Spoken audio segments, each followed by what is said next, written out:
시청자 여러분, 밤사이에 잘 쉬셨을까요? 마켓 시그널 진행의 조민재입니다. 실적 슈퍼위크의 중반부를 달려가고 있는 지금 뉴욕 증시 3대 지수가 혼조세 흐름을 보이고 있습니다. 가장 먼저 악화된 1월 소비자 신뢰에 또 이어서 악재와 호재가 섹터별로 엇갈리게 나오고 있는 상황이고요.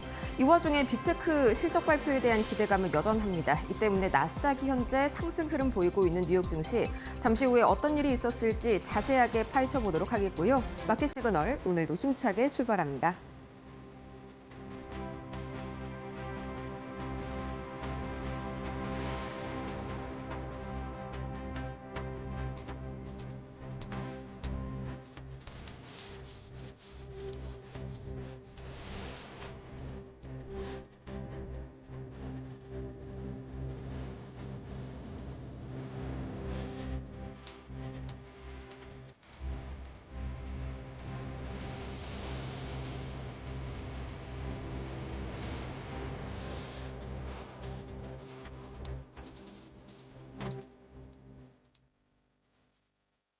FOMC에서의 금리 결정과 또 빅테크들의 본격적인 실적 발표를 하루 앞두고 오늘은 뉴욕 증시 3대 지수가 엇갈린 흐름 보여주고 있습니다.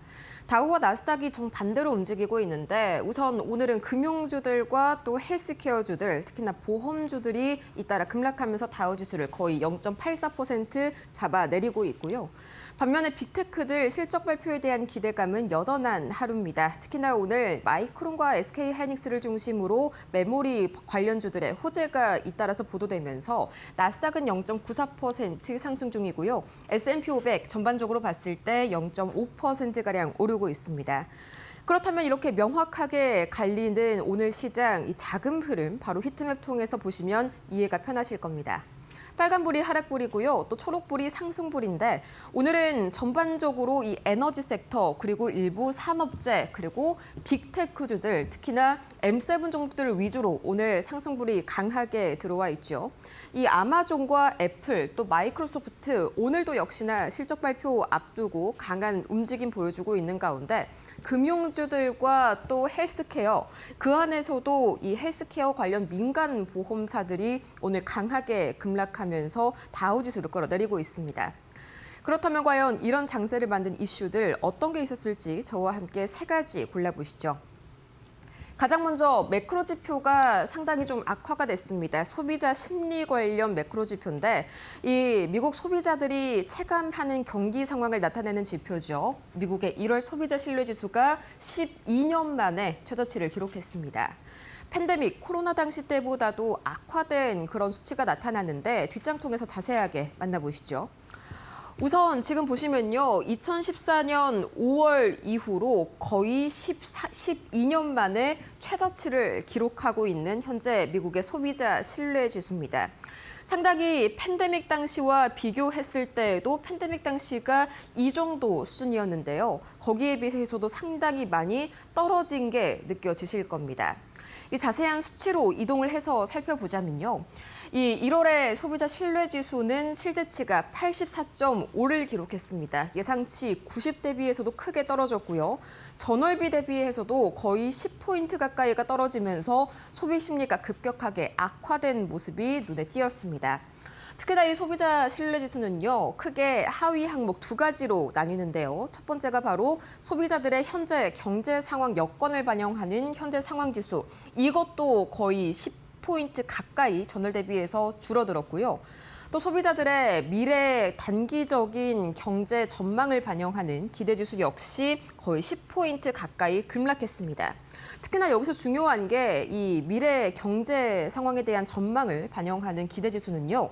80을 하회할 때 경기 침체를 앞두고 있음을 보여주는데요.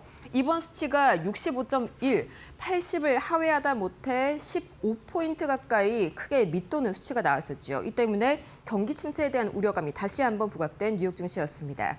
전반적으로 물가와 고용 그리고 관세, 최근 들어서 다시 한번 트럼프 대통령의 위협성 발언에 높아지고 있는 인플레이션에 대한 우려까지 겹치게 되면서 소비 심리가 전방위적으로 위축된 것이 오늘의 가장 큰 이슈였습니다.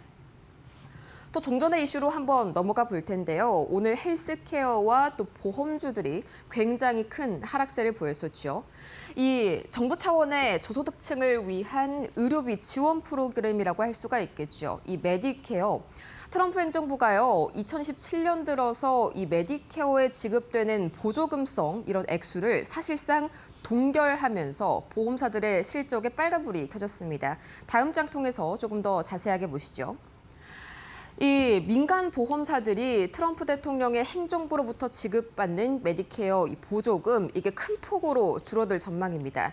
사실상 0.09% 상승이라고 한다면 동결이나 다름없는데 원래 전망치가 4%에서 6% 인상이었다는 점을 감안을 한다면 거의 300억에서 500억 달러 가까이 되는 이 보조금이 증발이 된 것이죠. 당연히 민간 보험사들의 수익은 악화될 수밖에 없고요.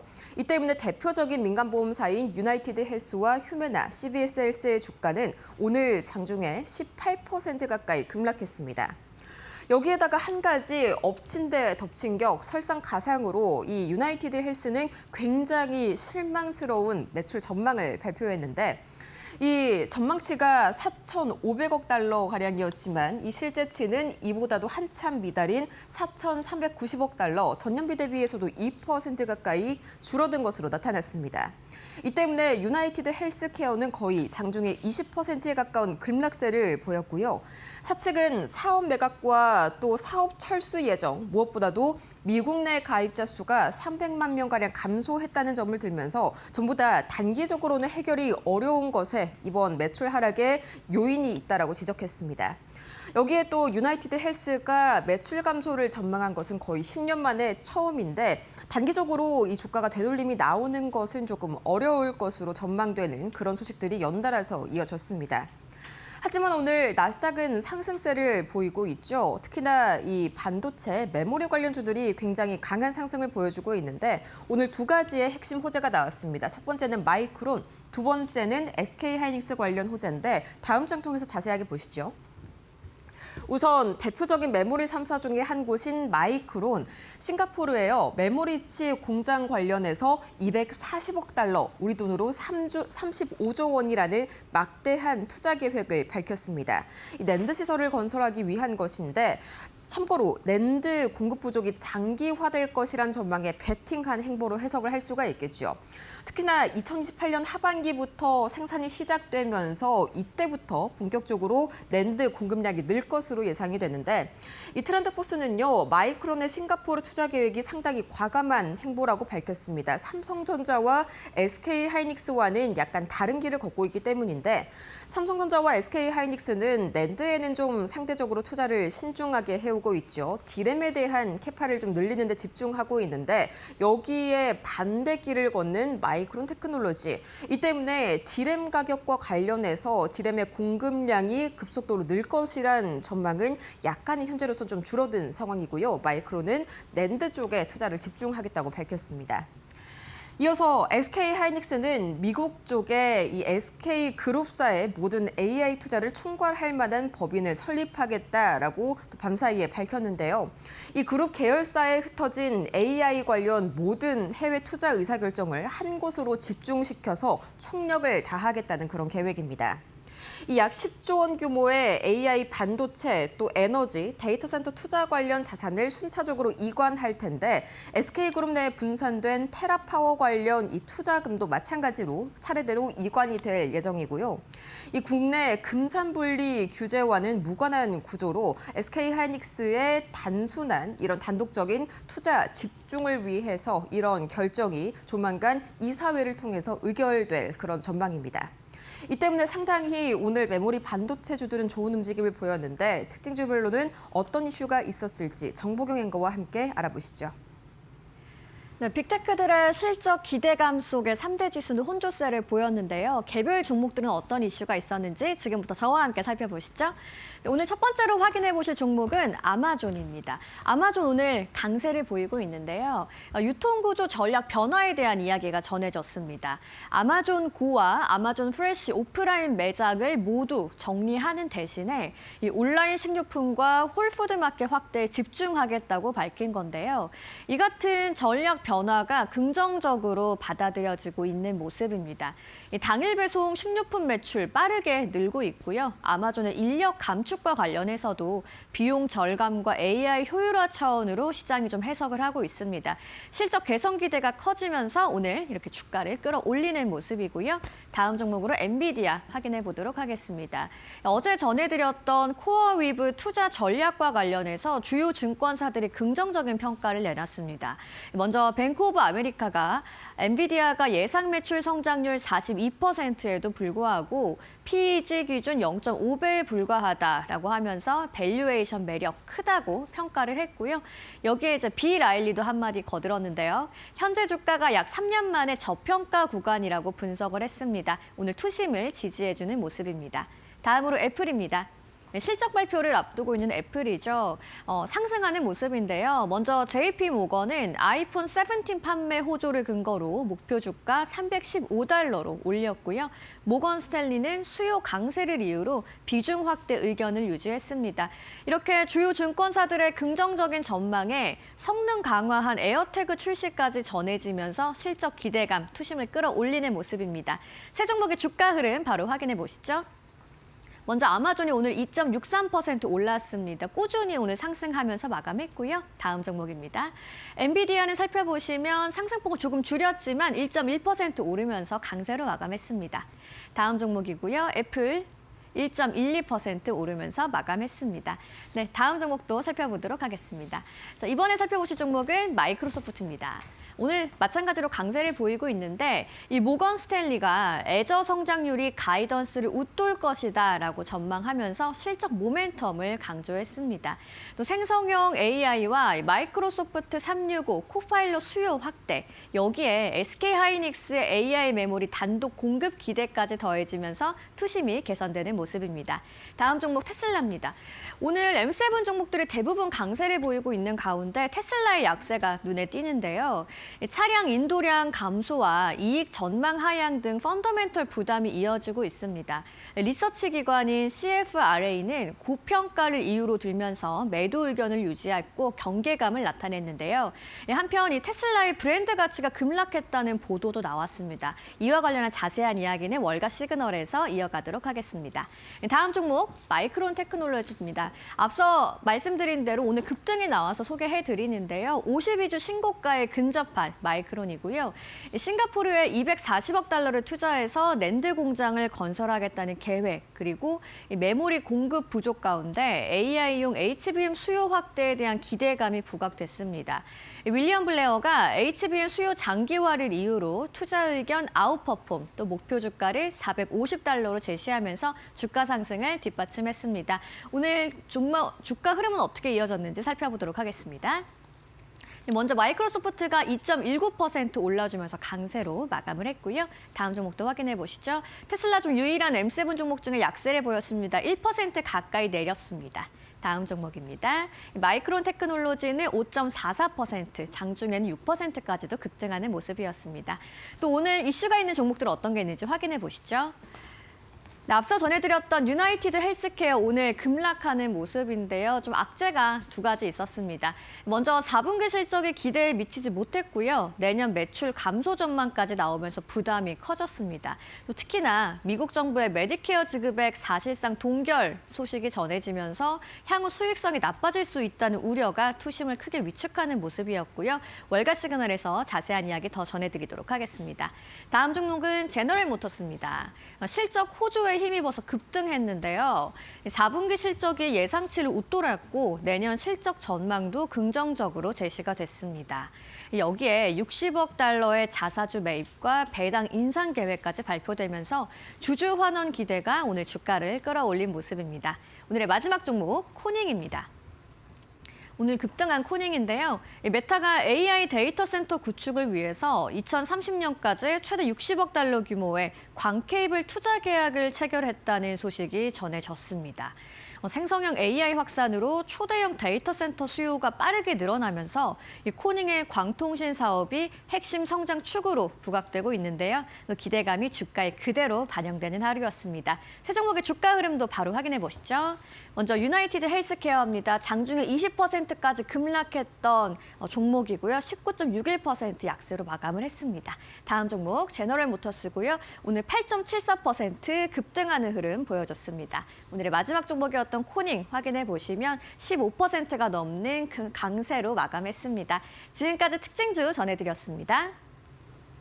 지금 이 시각 원자재 가격과 매크로 지표들은 어떻게 흘러가고 있을까요? 가장 먼저 WTI 국제유가부터 살펴보시죠. 국제유가는 다시 한번 62달러 선을 막 돌파했습니다. 오늘 전반적으로 이 산업재 쪽이 약간 부진했던 이유와도 비슷한데 2.74% 상승하면서 공급 우려감을 그대로 가져가는 모습입니다. 미국에 불어닥친 기록적인 한파에 현재 미국의 산유량이 하루에 200만 배럴, 15% 가까이 급락했고요. 또 2월 1일에 있을 오펙 플러스 8개 국가 간 회의에서 이 3월 증산이 보류될 가능성이 크다는 보도가 나왔습니다. 이 때문에 단기적으로 국제 이 원유에 대한 공급 우려감이 부각된 상황. 이어서 원달러 환율 보도록 할 텐데요. 밤 사이에 6원 가까이 추가로 내리면서 1,430원대 굉장히 오랜만에 보는 수치이죠. 밤 사이에 달러 약세 때문에 원화가 강세를 보인 탓인데 미국의 1월 소비자 신뢰지수가 12년 만에 이 최저치를 기록했다는 소식 종전에 전해드렸었습니다.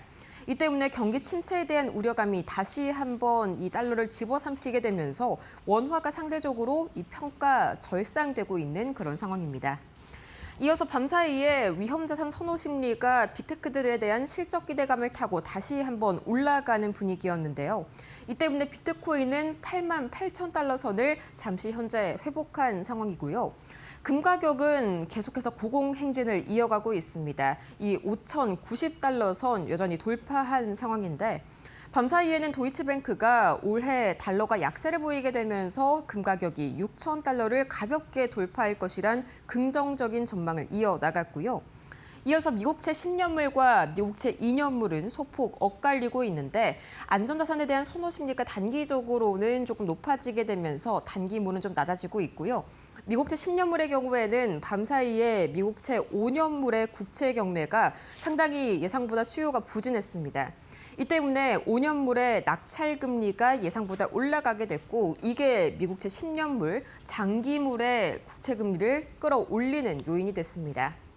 그렇다면 과연 오늘 3대 지수는 어떻게 하루를 마무리했을까요? 가장 먼저 다우지수, 오늘 전반적인 매크로 지표 부진과 또 건강보험사들의 악재 때문에 0.83% 하락으로 마무리를 지었고요. 이어서 빅테크들에 대한 실적 기대감은 여전합니다. 나스닥이 0.91%, S&P 500이 0.41% 상승하면서 혼조세로 마무리된 뉴욕 증시였습니다. 지금까지 밤사이 뉴욕 증시 마감 상황 봤습니다.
글로벌 증시가 보내는 월간 신호를 알아보는 시간, 월가 시그널 출발합니다.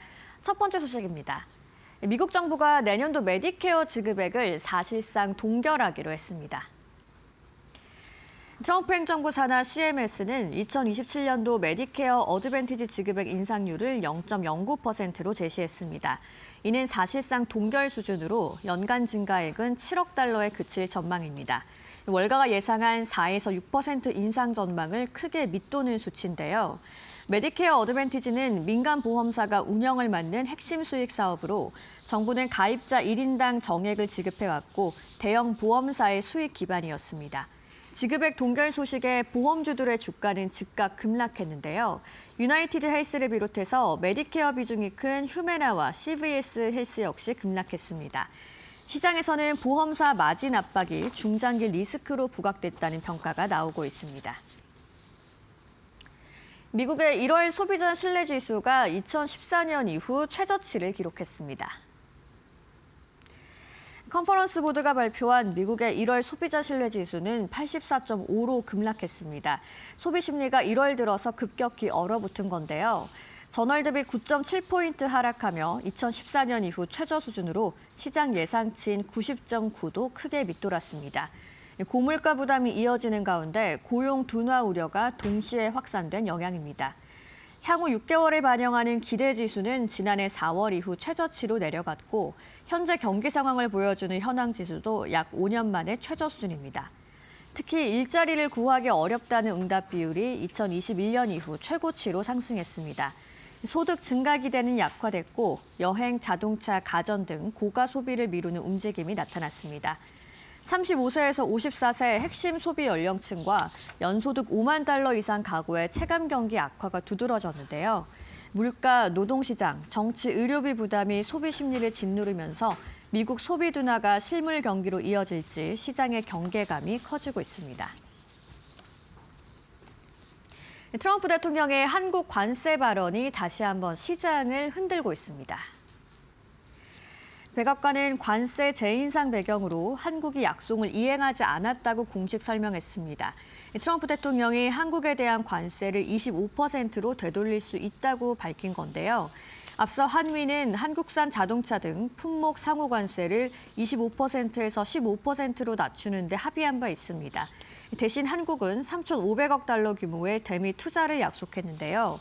문제는 이를 뒷받침할 대미투자특별법이 국회를 통과하지 못한 상태라는 점입니다. 트럼프 대통령은 SNS를 통해서 한국 국회가 역사적 무역협정을 승인하지 않았다고 직접 언급했습니다. 관세 인상 시점은 밝히지 않았지만 기존 합의의 안정성을 흔드는 발언으로 해석됩니다. 이와 관련해 업계는 반도체와 가전까지 여파가 번질 가능성을 주시하고 있는데요. 현재 한국산 반도체는 상호관세 대상에서 제외돼 있고 최혜국 대우가 유지되고 있습니다. 다만 미국 내에서 반도체 제조업 압박 발언이 잇따르면서 불확실성이 커진 상황입니다. 기업들은 최악의 경우를 가정해 생산 공급망 전략 재조정에 나서고 있습니다. 테슬라의 브랜드 가치가 지난해 36% 급락하면서 3년 연속 하락세를 보였습니다. 영국 컨설팅 업체 브랜드 파이낸스에 따르면 테슬라의 브랜드 가치는 전년 대비 36% 감소했습니다. 감소액은 154억 달러로 3년 연속 하락세인데요. 현재 테슬라의 브랜드 가치는 276억 달러 수준입니다. 2023년 정점이었던 662억 달러에서 지속적인 하락 흐름을 보였습니다. 브랜드 파이낸스는 혁신적인 신차 부족을 주요 원인으로 지맥했고 경쟁사 대비 높은 가격 정책도 소비자 이탈 요인으로 꼽혔습니다. 한편 일론 머스크 CEO의 정치 활동 확대와 경영 집중력 저하 논란도 부정적 영향을 줬습니다. 특히 유럽과 캐나다에서 평판 신뢰도 점수가 크게 하락했습니다. 미국 내 추천 점수는 10점 만점에 4.0으로 사상 최저치를 기록했는데요. 반면 브랜드 인지도와 기존 고객 충성도는 소폭 개선됐습니다. 한편 경쟁사인 비아디의 브랜드 가치는 23% 증가하면서 대비되는 흐름을 보였습니다. 지금까지 월가에서 보내는 시그널 알아봤고요. 신일섭 위원과 함께 자세히 분석해 보겠습니다.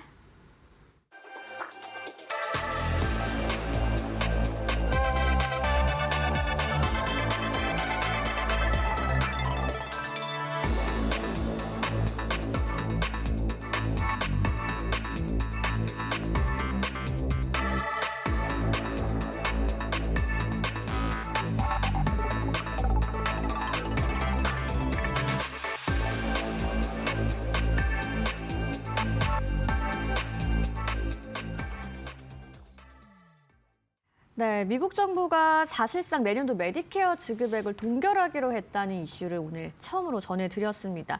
시장이 이슈를 굉장히 좀 크게 반영을 하고 있는 모습입니다. 보험주들도 급락을 했는데요. 이런 핵심 이유는 어떤 거라고 보시나요? 네, 근데 사실상 지금 뭐 주가가 사상 최고치를 기록하고 있기 때문에 큰 의미는 없습니다. 솔직히 말하면. 그런가요? 네. 지금 이미 다 종목까지 짚어드렸고 주인공이 누군지 알려줬잖아요.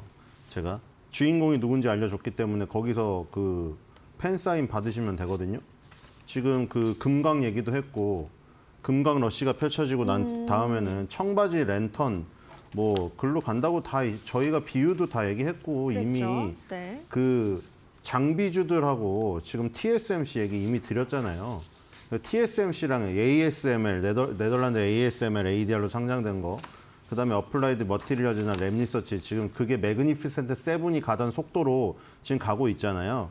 그러니까 소프트웨어 가다가 하드웨어로 옮겨간 거고 매그니피센트 7에서 장비주라던가 TSMC, ADR로 옮겨가니까 지수는 그때만큼 가파르게 오르지 않지만 그 종목을 지금 택하신 분들은 매그니피센트 7 못지않은 수익률을 거두고 있잖아요. 전장이 글로 옮겨간 거잖아요. 매그니피센트 7에다가 플러스 2 해가지고 오라클이라 브로드컴 해서 파인 9으로 됐던 그 주식들이 지금 예전만큼 뜨겁게 못 가잖아요. 근데 그걸 누가 지금 바통을 이어받았나요, 이미? 이미 그 장비주들 아까 말한 대로 뭐 식각의 제왕 있고 제가 다 말씀드렸잖아요. 그래서 지금 어플라이드 머티리얼즈 비롯해서 그런 것들 지금 뜨겁게 가고 있기 때문에 네. 사실 이거는 별 이슈가 안 됩니다. 이건 유나이티드 헬스그룹이나 보험주를 갖고 계신 분들인데 보험주 우리나라도 솔직히 삼성화재 안 갖고 계시잖아요. 삼성화재 뭐 잘 나가긴 하지만 삼성생명 삼성화재보다는 삼성전자, SK 하이닉스를 갖고 있죠. 유나이티드 헬스그룹은 그리고 지금 오바마나 지금 더 거슬러 올라가면 클린턴부터죠. 지금 클린턴 오바마가 전직 대통령으로서 막 들고 나오고 있잖아요.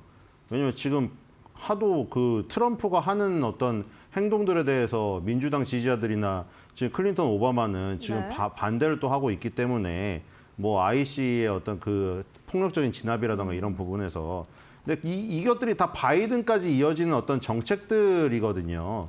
이 메디케어에 관련된 부분이 유나이티드 헬스그룹의 실적에 영향을 미치기 때문에 트럼프는 여기에 전혀 우호적이지 않죠.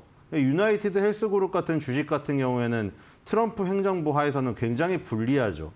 그러니까 우리가 보험주가 기본적으로 방어적인 능력을 갖고 있다고 하잖아요. 그럼 이제 거기에 입각해서 말을 하자면 야, 시장이 얼마나 나쁘면 보험주 같은 방어주까지 성격이 깨지냐.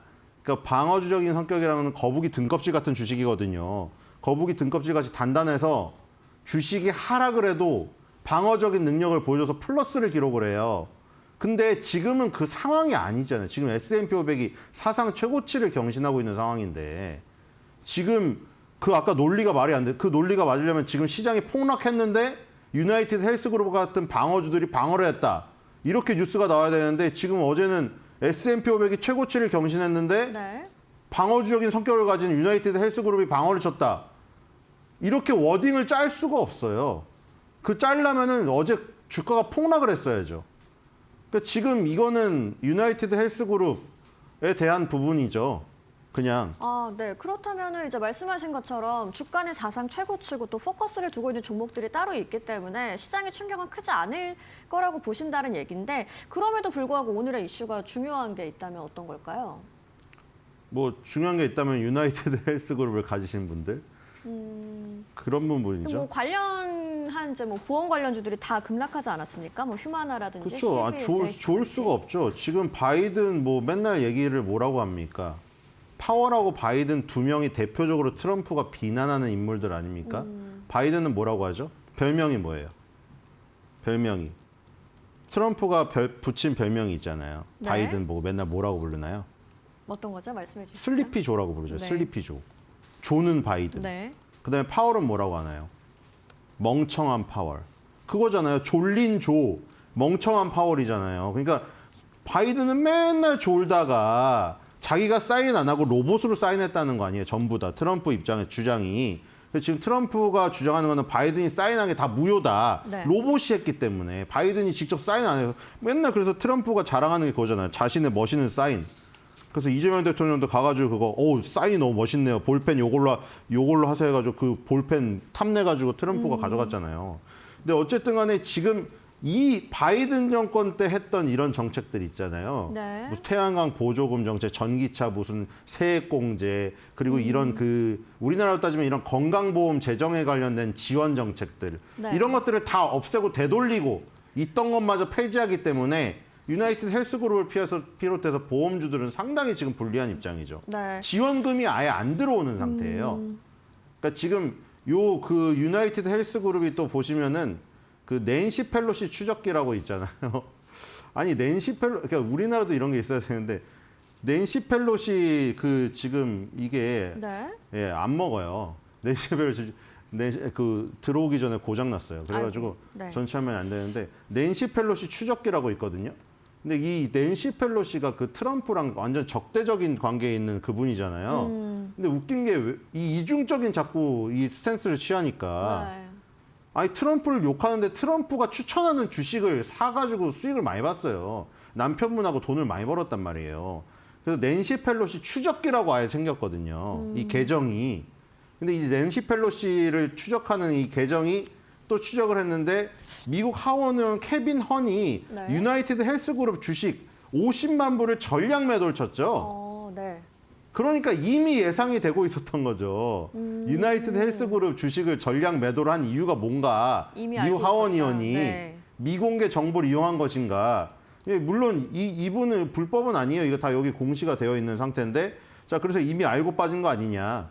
이미 안 좋은 거죠. 트럼프 행정부 하에서는 좋지가 않은 거죠. 뭐 유나이티드 헬스그룹을 지금 워렌 버핏이 무슨 뭐 급락해서 주었다. 워렌 버핏이 죽는다고. 그러니까 미국 시장은 무슨 워렌 버핏이든 무슨 뭐 투자의 대가들이 혼자 움직일 수 있는 시장이 아니에요. 워낙에 물이 크기 때문에.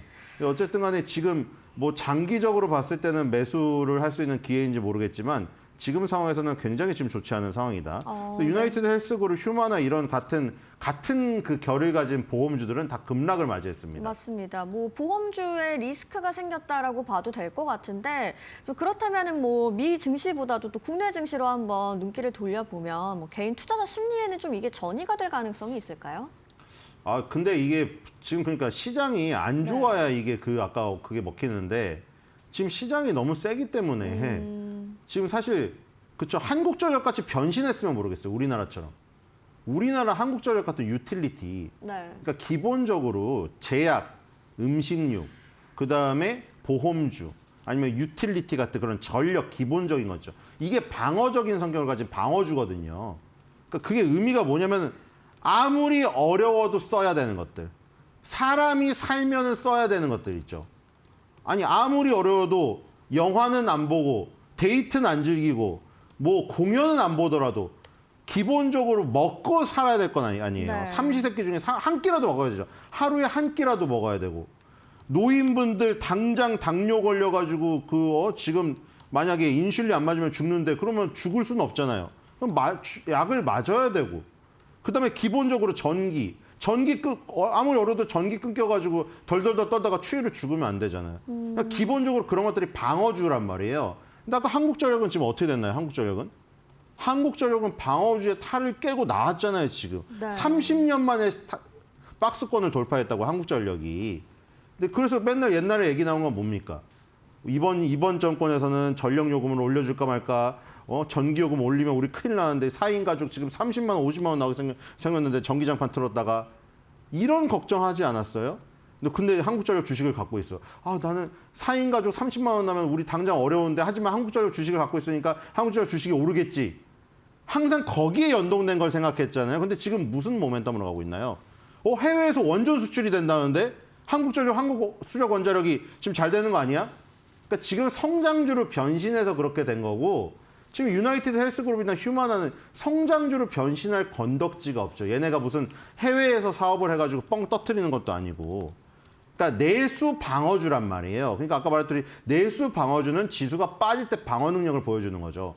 지금 한국전력은 우리나라 코스피가 5천을 가니까 오르잖아요. 옛날에는 원래 어떠냐면 코스피가 5천을 가더라도 이건 가정이에요. 지금 한국전력이 오르고 있는데 가정을 했을 때 한국전력이 지금 아까 제가 말씀드린 그런 성장의 모멘텀이 안 불어 닥쳤을 때는 네. 지수가 5천을 갔더라도 한국전력은 지금 떨어지고 있었단 말이에요. 원래는 이런 시점에서는 그거 언제 오르냐? 지수 5천이 무너지고 4천으로 1000포인트가 하락을 할 때 그때 한국전력이 찔끔 강보합을 보입니다. 그게 한국전력의 전형적인 모습이었고 방어죽의 전형적인 모습이죠. 그래서 이제 앵커님이 질문하신 대로 그 걱정은 네. 지수가 빠져야 그 걱정을 하는 거죠. 지수가 빠져야 우리가 이 보험주들이 강보합을 기록할 것이니 이렇게 생각을 하는데 지금 같은 경우는 지수가 워낙에 강하기 때문에 방어주의 성격을 보일 수가 없어요. 쟤네들은 오히려 올라도 손해죠. 왜냐하면 다른 것들을 살 수 있는 기회비용을 날리기 때문이죠.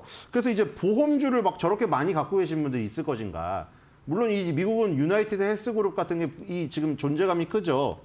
예를 들어 다우지수에도 유나이티드 헬스그룹의 존재감이 더 커요. 다우지수는 가격 가중 방식이기 때문에 한 주당 가격이 높으면 비중이 높습니다. 그러니까 다우지수에 무슨 애플이라던가 지금 엔비디아 다 들어있어도 매그니피센트 7이 갈 때 애플 엔비디아가 아무리 올라도 오히려 유나이티드 헬스그룹이라던가 아니면 로키드 마틴이라거나 이런 것들이 오를 때가 더 다우가 올랐단 말이에요. 그러니까 다우가 나머지 필라델피아 반도체 지수 포함해서 세계 지수랑 조금 다르게 움직이는 결이 있는 게 그런 것 때문이거든요. 근데 우리나라는 저렇게 유나이티드 헬스그룹처럼 비중이 큰 보험주 자체가 없어요, 지금. 그래서 뭐 그런 분들, 유나이티드 헬스그룹을 좋아하시는 분들이 우리나라의 보험주를 하려고 해도 그만한 그 캐파가 있는 보험주가 없고 보험주 자체를 기본적으로 싫어하세요. 유나이티드 헬스그룹처럼 장기적으로 오르지도 않았어요. 지금 유나이티드 헬스그룹 최근에 많이 떨어졌지. 트럼프 행정부 들어서서 그동안은 쭉 꾸준히 올라왔거든요. 네. 그렇기 때문에 장기 투자하시는 분도 별로 없어요. 뭐 물론 뭐 보험사 다니시는 자사주 가지신 분들은 계시겠죠. 그렇기 때문에 이게 주력이 아닐 거기 때문에 아, 네. 이게 주력이신 분이 보통 없을 거기 때문에 뭐 큰 걱정은 안 됩니다만 만약에 보험주를 정말 유나이티드 헬스그룹 미국에서 갖고 계신 것처럼 저런 식으로 포트폴리오가 다 저렇게 보험주다? 그러신 분은 좀 지금 상황이 안 좋죠. 왜냐하면 예를 들어서 저 돈 가지고 뭐 지금 우리나라 반도체라던가 조방원을 갖고 있다. 고점에 완전 물리신 분 빼고는 네. 보험주가 오르는 것보단 폭이 훨씬 크기 때문에 보험주 포트폴리오를 저렇게 많이 갖고 계신 분들 아주 특이하신 분들만 고민을 하셔야 될 상황이다. 이거는 알겠습니다. 이 이벤트는. 네, 메디케어 지급의 동결 소식이 좀 헬스케어 섹터 전반에 부담이 되고는 있는 상황이지만 아무래도 좀 지수 영향이 높은 섹터이기 때문에 국내 증시에 미치는 영향은 좀 제한적일 수 있다. 이렇게 한번 정리를 해보도록 하겠습니다. 이어지는 다음 이슈 바로 같이 확인해 보시죠.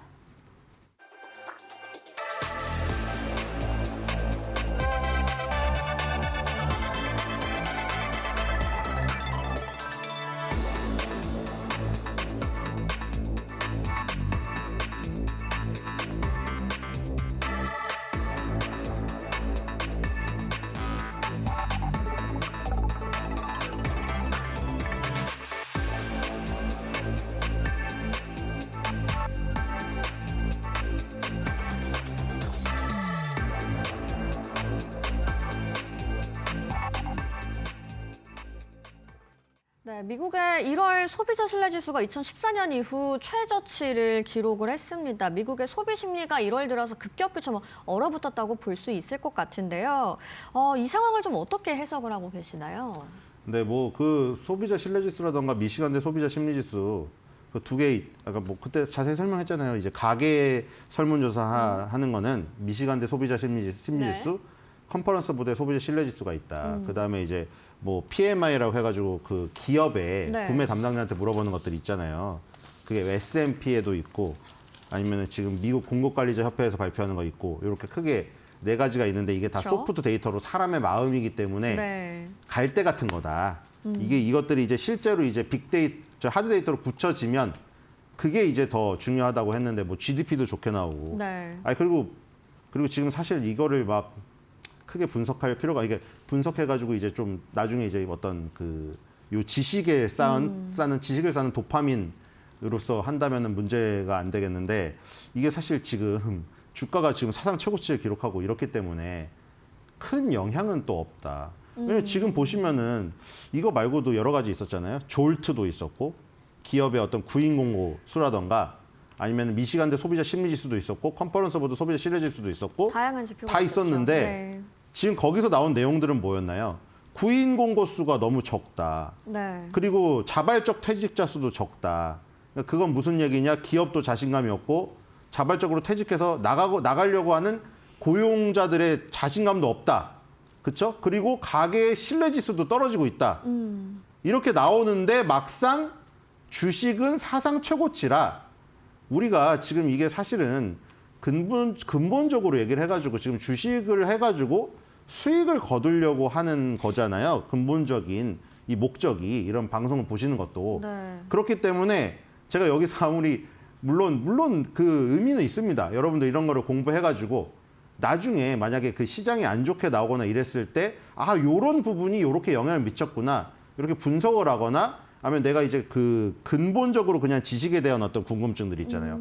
저런 미국의 다양한 지표들이 있어서 요런 것들은 요럴 때 뭐 하고 뭐 요런 정의를 갖고 있구나. 이런 건 좋은데 일단 그냥 결론만 말하면 그거예요. 시장이 지금 워낙에 좋기 때문에 이런 심리랑은 전혀 상관없이 지금 수익을 추구해야 되는 입장에서는 요런 거에 고민할 시간은 없다. 오히려 어떤 그 주식을 택해서 수익을 최대할 것인가. 그게 네. 일단 좀 첫 번째인 것 같고 일단 소비자 신뢰지수는 10년 만에 최저치가 나왔습니다. 저기 지금 세 가지가 있는데 그 컨퍼런스 보드 신뢰지수라던가 미시간대 소비자 심리지수가 다 비슷해요. 일단은 기본적으로 그런 거예요. 현재 상황에 대한 거, 미래에 대한 기대, 네. 뭐 이런 것들로 나눠져 있는데 이제 약간 기간의 차이가 있는 거예요. 네. 뭐 6개월로 보느냐, 5년, 10년으로 보느냐에 따라서 미시간대랑 컨퍼런스 보드가 이제 물어보는 질문의 어떤 그게 틀려요. 워딩이. 보니까 워딩이 틀린데 6개월을 반영하는 기대 지수도 4월 이후 최저치로 내려갔고 현황을 보여주는 지수도 5년 만에 최저 수준. 그러니까 컨퍼런스 보드는 이게 조금 더 개월수로 짧게 보는 거고 미시간대 소비자 심리지수는 5년 네. 향후 10년 후에 흐름을 보니까 좀 더 장기적으로 물어보는 것 뿐이죠. 그렇군요. 근데 어쨌든 간에 둘 다 떨어지고 있어요. 미시간대도 5년, 10년도 떨어지고 있고 컨퍼런스 보드의 6개월도 떨어지고 있어요. 지금 보면 그래프가 다 떨어지고 있잖아요. 그리고 저 빨간 선은 80이거든요. 80? 네. 80인데 저게 지금 빨간색으로 한 게 향후 기대 지수인가? 그럴 거예요. 근데 지금 향후 기대 지수가 굉장히 지금 낮게 지금 떨어지고 있는 모습이거든요. 다 떨어지고 있는데 네. 어쨌든 간에 현재 상황에 대한 것도 불안하고 향후 6개월에 대한 것도 불안한 거예요. 그리고 이제 그 다음 내용을 그 자세히 보면은 누가 그러면 저기서 더 악화된 그 얘기를 했는가? 네. 거기에 이제 주로 우리 젊은 층들 있죠. 그러니까 저기에서는 이제 젠지 세대라고 하는 우리가 뭐 MG 하는데 젠지입니다. 정말 젊은 애들은. 근데 젠지 그 세대들이 자신감이 굉장히 떨어지고 있는 상황. 우리 그 작년 말에 그 기억하세요? 잠깐 뭐 아마존이나 이 블랙 프라이데이 때 그 저기가 올랐었어요. 심리가. 그래가지고 이게 소비자 심리가 살아나는 것인가 하는 그것도 있었고 의견도 있었고 한쪽에서는 그런 의견도 있었어요. 1년 동안 정말 소비를 안 하다 돈이 없다가 우리나라 그런 거잖아요. 자꾸 뭐 젊은 애들이 그러니까 이게 사실 자기가 그거예요. 우리도 그렇잖아요. 저도 그런데 그런 거 있어요. 내 젊었을 때 하던 행동 생각 못 하고 내가 조금 나이가 먹었다고 조금 겨우 10년 밑에 애들한테 나 젊었을 때는 안 그랬어. 이런 거랑 약간 비슷한 건데 두 쫀쿠 열풍 분다고 뭔 돈도 없는데 그 두 쫀쿠 오픈런 해가지고 사고 있냐. 근데 그것도 우리 때도 그런 게 있었어요. 그 존중을 해줘야 되잖아요. 어쨌든 저기서 떨어지는 거 보면은 젠지 세대들이 큰 폭으로 떨어지거든요. 근데 아까 그러네요. 한 말이 그거예요. 잠깐 는 거 아닌 것인가. 블랙 프라이데이 때. 근데 지금 그게 맞았던 거예요. 그러니까 블랙 프라이데이 때 소비자 심리가 살아나는 것인가에 대한 어떤 양분론이 있었는데 지금 와서 보면은 결국 그게 맞는 거예요. 1년 동안 소비를 안 하다가 돈을 너무너무 아낀 거예요. 그러다가 이제 블랙 프라이데이 때 할인을 많이 쳐주니까 그때 잠깐 소비한 거예요. 와 이거 뭐냐 연말에 하고 그리고 지갑을 또 꼭 닫아버린 거죠. 그런 것들이 지금 저기 나오고 있는 것이거든요. 세대별 소비자 신뢰에 네. 보면은 젊은 층 위주로 굉장히 소비자 심리가 악화되고 있습니다. 그러니까 저기도 젊은 층들이 힘든 거예요. 네. 요즘에 뭐 나오더라고요. 요즘에 뭐 뭐죠? 저는 하도 챙긴 지가 오래돼가지고 모르겠어요. 무슨 로즈데이나 뭐 발렌타인 그런 거 있잖아요. 이제 쭉 지금 발렌타인하고 화이트데이랑 뭐 쭉 이어지잖아요. 그거 못하면 이제 4월달에 짜장면 먹나요? 5월달인가? 블랙데이라고? 근데 4월이죠? 요즘에는 네. 아예 그거 안 챙긴대. 왜냐면 청년들이 아니 지금 취직도 못했는데 데이트를 어떻게 해요? 데이트를 안 한대요. 연인도 안 되고. 그러니까 작년이 11월 달 네. 빼빼로데이부터 다 망가지고 있다는 거잖아요, 우리나라도. 그러니까 심리가 엄청나게 악화되고 있는 거예요. 그러다가 딱 신학기 때 소비를 하려고 했더니 지금 어떻게 됐죠? HBM 가격이 미친 듯이 올라서 그게 D램에 영향을 미쳐버려가지고 내 노트북 사려고 했더니 노트북이 지금 200만 원을 더 부르고 있대요. 그러니까 지금 젊은 층들은 더욱더 악화되죠. 그런데 이제 이 자산을 갖고 있고 주식을 갖고 있는 사람들은 주식 자산 가치가 오르니까 심리가 완전히 조금 좋아지는 상태. 지금 그게 미시간대 소비자 심리지수나 컨퍼런스 보드 신뢰지수에도 똑같이 나타나거든요.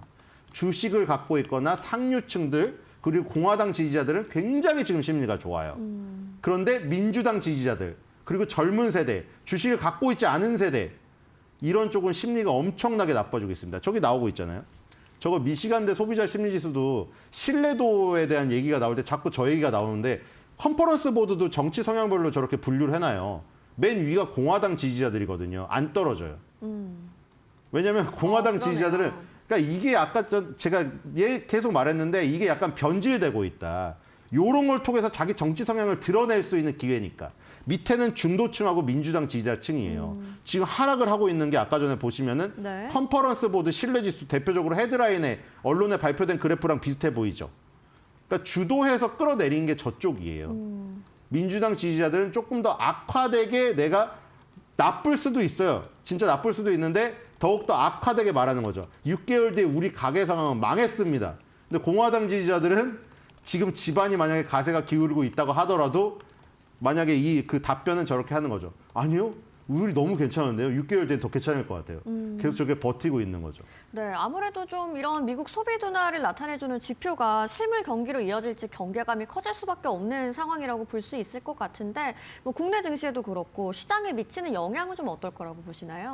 그러니까 지금은 주식을 갖고 있느냐 안 갖고 있느냐에 따라서 심리가 엄청나게 차이가 나는. 그러니까 반드시 여기 참여를 해야 되는 네. 상황이 뭐냐면 지금 괴리가 엄청나게 크잖아요. 미국도 보시면은. 뭐 물론 저기서 또 계속 그걸 부르질 수 있겠죠. 야 이거 IT 버블 때보다 더 심하대. 매그니피센트 세븐 무너질 거야. 근데 그 얘기가 여러분들 지금 1년이 넘었잖아요. 1년이 넘어버렸으면은 지금 사실은 그럴 명분이 없습니다. 매그니피센트 세븐이 무너졌다. 일부 맞을 수 있죠. 주춤거리니까요. 무너진 건 아니지만. 근데 그게 어디로 옮겨갔죠? 주인공이 아까 말한 대로 반도체 장비 같은 하드웨어로 옮겨갔고 TSMC 같은 밸류체인의 중심에 있는 애로 옮겨갔어요. 그리고 다음에 스토리지 쪽으로 다 옮겨갔고 샌디스크나 시게이트나 웨스턴 디지털 지금 날아가고 있죠. 그러니까 주인공이 바뀌었을 뿐이지 여전히 뜨겁기 때문에 지금 여기서도 여전히 저런 소비자 심리지수나 신뢰지수에 나타난 것처럼 계속 주식시장을 비관하고 삶을 비관하면서 야 주식자산 가진 애들은 다 나쁜 놈이고 저거 버는 애들만 버는 거잖아. 우리 삶은 이렇게 어려운데. 그렇게 하지 말고 빨리 동참을 하셔가지고 나도 소비자 심리지수의 어떤 그 답을 할 때 좋게 대답을 할 수 있도록 이렇게 조금 변화해보는 전향적인 자세를 가져야 되지 않을까 이런 생각이 듭니다. 알겠습니다. 미국의 소비 둔화 이슈가 뭐 개인이 얼마나 시장에 참여하고 있는지에 따라 체감하는 것이 다를 것이다라고 좀 정리를 해주셨고요. 저희 속보가 있어서 전해드립니다. 트럼프 대통령이 한국 관세 인상과 관련한 질문에 관해서 한국과 함께 해결책을 마련할 것이다라는 다소 긍정적인 답변을 내놓았다는 속보까지 전해드리면서 역시 오늘 타코네요. 네, 오늘 월가 시그널 마무리하도록 하겠습니다. 신일섭 위원과 함께했습니다. 고맙습니다.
외신에서 주목하는 국내 기업과 이슈에 대해 알아봅니다. 숨겨진 투자 정보 속속 찾아서 드리는 오늘 히든글로벌 시간 조호진 타키온 대표와 함께합니다. 어서 오세요. 예, 안녕하세요.